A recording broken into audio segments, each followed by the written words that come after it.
Hey peeps, welcome back to my channel. If I sound like I'm talking out of my nose, it's because I am. I haven't been feeling all that great this week, but still wanted to upload this DIY for you guys. This is a trunk that I'm redoing for my parents.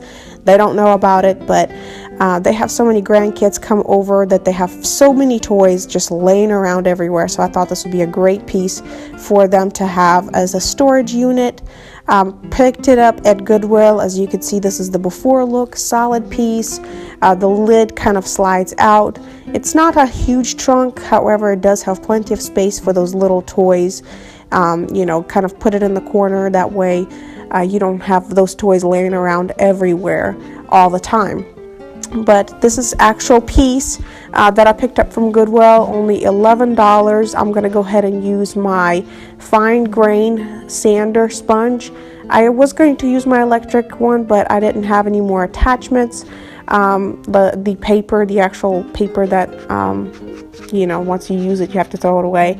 So I did have the sponge. This is a fine grain. Make sure that you find a fine grain one, because if it's too grainy, then what it's going to do is going to make it look scratched up instead of sanded down very well. So make sure that you find a very fine sponge, and just enough so that you can take off that shiny coat so that that paint will actually stick onto it very well. And then use a damp cloth to wipe off all the excess powder from, you know, you sanding it down.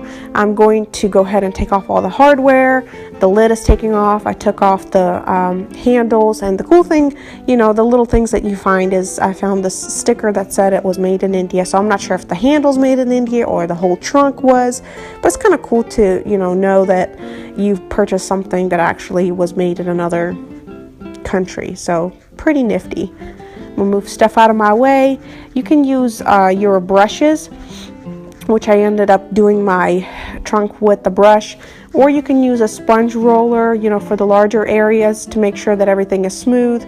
I find that those don't leave behind the little pieces, just like the you know, the other rollers, the cheap rollers that you get. And then I'm using my exterior paint. This is kind of like a gray teal color that I used for Mila's changing table, and I love how it dries. This is actually the first coat. It gives it like a matte color, but it's thicker paint, so it's definitely more durable.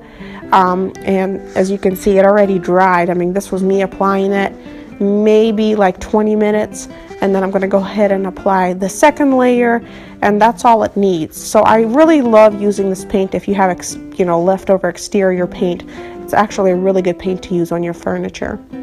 And then I was trying to take these little golden flowers off, but find out that, you know, I was bending them instead of, you know, actually taking them off so I can paint that area and then attach them back on. So I decided to leave the rest of them on and just use my gold leaf paint and my makeup brush that I don't ever use, and just accentuate that after I painted over them, so I'm not ruining the piece.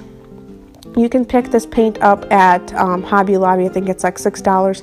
It has a very strong odor, so I would definitely suggest you doing this project in like your, you know, outdoor, or maybe in the garage if it's raining, just because it's really strong and you don't want to have that in your house. But this is what the bottle looks like if you're interested in picking something like this up.